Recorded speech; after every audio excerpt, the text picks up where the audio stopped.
Ohay gozaimasu mga kakulot. Nagpa-check up na po ako sa hospital and nag-positive po ako sa influenza. Ayan.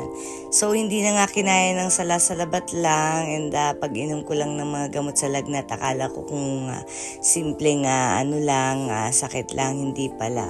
Kaya naman pala hindi gumagaling kasi syempre kailangan mong inumin yung mga proper na gamot for the virus. So ayan na nga guys, ang influenza.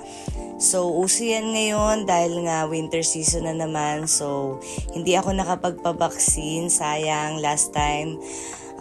Wala kasing time. So allowed na mag-day off ako at hindi pumasok ng 5 days. So magpapasko akong may sakit. Kawawa naman ang inyong kakulot guys. But no choice, ganun talaga bumibiyahe kasi ako nagtitrain ako everyday. So siguro sobrang dami ng taong nakakahalubilo ko. Ano nga ba ang influenza guys?